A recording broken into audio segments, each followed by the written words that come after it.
What is gravy in the Navy, little babies? It's your boy Fitz back here with another video. If you guys know where that intro is from, you're a real one. You gotta think way back for that one. Anyways guys, today we are gonna be working on my Miata. I do plan to sell this thing in the future. This is gonna be a build it, enjoy it, and sell it type of deal. And I gotta make it somewhat nice before I sell it. Yes, it's gonna have the kit, the paint, the camber, the wheels. It's gonna have all that, but we need to have it drive just as good as it looks. So today, this thing makes a little bit of a clanking noise. When I brake, I press the pedal, and I feel something below me rattling around, and something on the front right feels loose as well. So guys, without further ado, let's get right into today's video. I think the first thing we should do is take it out just really fast to show you guys what noise this makes. Nice. All right, I'll be back, excuse me. All right, so I'll show you guys both of those noises right now. I'm just gonna move forward. Ready? That sounds like it's coming from right in here somewhere. And the other front noise is up there. So let's get this thing in the air and see what we're working with.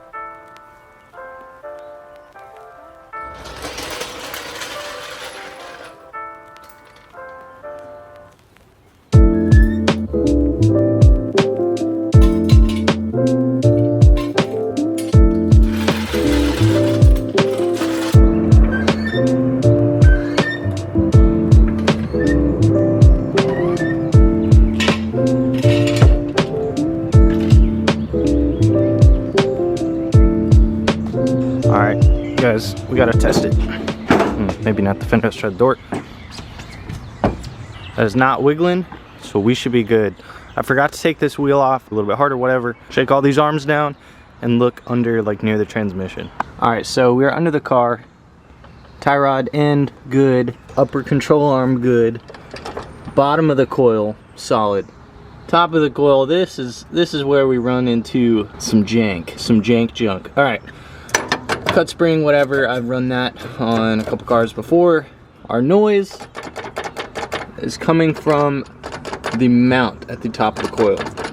So let's open up the hood and see what we're working with up top. After one of the last videos where Ryan and I took this out, we slammed the hood because it started coming up on the highway. I needed a pry bar to open this hood, but with our new one, we'll be fine. I might have to make like adjustment on this possibly, but anyways, let's move over to this coil. So what we're working with here is, it looks like, since this washer is loose and this bushing is loose, that this just didn't get tightened down all the way. Now the correct way to do this would be pull the coil, put a Torx bit in the top of the coil, and tighten around here with a wrench. I don't have the time to take out this whole coil right now, even though it's like 2 bolts. I just want to see if I can do it in the car. See if we can get this Johnny to spin on down.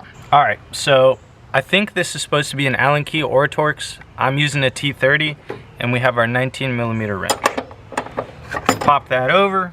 Let me get an extension. Hold the wrench while we turn the middle piece itself, which should tighten the bolt down onto the bushing. All right, let me give it a shake. All right, here we go. That's better, but I still want to make this just a little bit tighter. So I just tightened this down again. Let's check it. That is so much better than before, no rattling noise.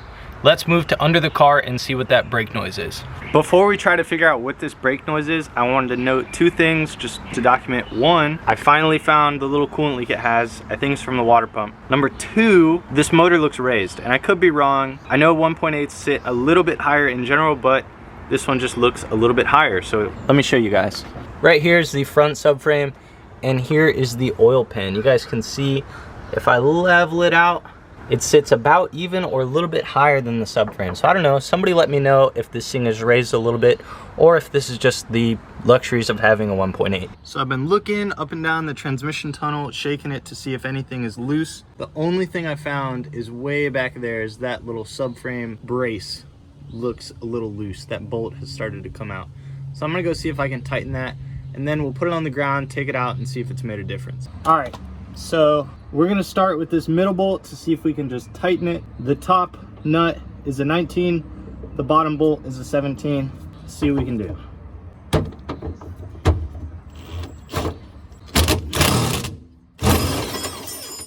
This is where our next bolt needs to go. I found one in our garage. We have the nut, and then we have a washer for the bottom. So let's see if we can get this to work. I am gonna keep the washer there just in case. I can't really see how big the hole is, so may as well be safer than sorry. And it's plenty flat on the bottom, so we should be good. Let me go ahead and tighten this down and I'll show you guys. All right, this one is both a 14 on the top and the bottom. Couple more hand tights just to make sure. That's a lot better. Let's move up to that first bolt and see what we can do. All right, I'm just gonna go ahead and take it out so we can try to find another bolt that's a little bit bigger that would fit in these threads.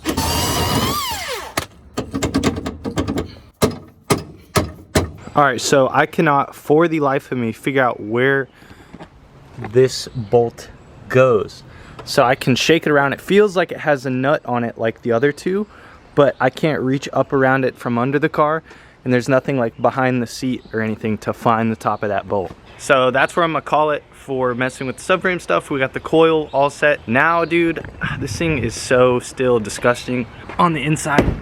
Let me show you guys. When I tell you guys, this thing is like still disgusting. I've only vacuumed out the floors. So what we're gonna do, we're gonna hit up a vacuum and a wash since I don't have a shop vac or anything here. I'm also gonna try to figure out and or clean up some of these wires. I'm assuming most of it was just sub wire, but we'll figure that out after we get this thing nice and clean. All right, got everything cleaned up. Got a handful of quarters. Let's go find a vacuum. Even in the driveway, it feels so much better. There's a little bit of the brake noise, but I don't hear anything front right, and I hear like nothing behind us where that bar was. So let's go ahead and get to the wash, and I'll see you guys there. We're treating this car right, dude. I want this thing to turn out halfway decent, so we gotta do stuff like this and just tidy this thing up. Just so we're clear, this thing does have a really good alignment. Like, I'm not touching it, I'm touching with my knees, and we going pretty straight to have negative 15 degrees in the rear.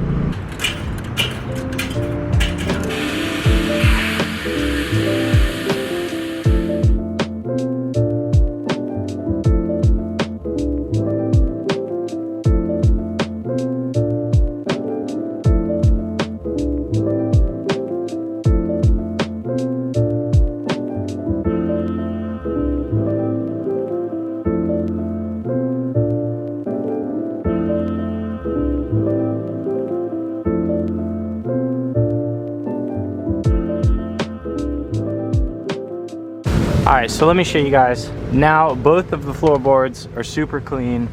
Behind the seat is now super clean. That's a sub wire we gotta cut out when we get home. And I have a couple more things we have to do to this thing to make it really nice. All right, I don't wanna say really nice, but at least a little bit nicer. Number one, we're gonna put the mirror on that side. We have to take off the door card, and then I should be able to get to the back of the mirror. Number two, we gotta put in a mini 15 amp fuse so our blinkers work again. And number three, we're gonna try to reconnect the cable on the back of our speedometer. I don't know if that's the exact reason why my speedometer isn't working, but it's been off for about a week now. I just wanna fix it to have it work for me and for the next person. All right, it is a 5mm Allen key to take off all these little rivets. Let me do that, take this top trim piece off and see if we can get to the mirror.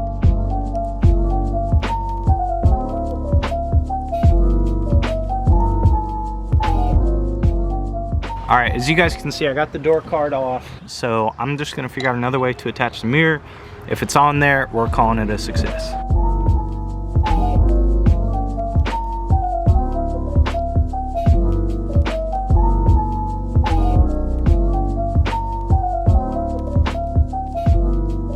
All right, I know that probably looked like a pretty jank fix, but it's on. It moves a little bit, we're gonna be just fine. And just like that, the door card is back on, and so is our mirror. Let's move to the speedometer and get this thing working. All right, to get to the back of our speedometer here, we have to remove this cover. It looks like there's 2 Phillips screws, 1 on each side. Here goes number 1, and we're doing the same thing on the other side, number 2. We're also gonna have to take off this little center piece. I've loosened this cover just enough. There's 2 little tabs right there at the back of it. All right, and just like that, we have our uncracked cover. Next, it looks like we have 1, 2, 3, and 4 more screws, should be able to pull that loose and have access to the speedo cable, which is right back here.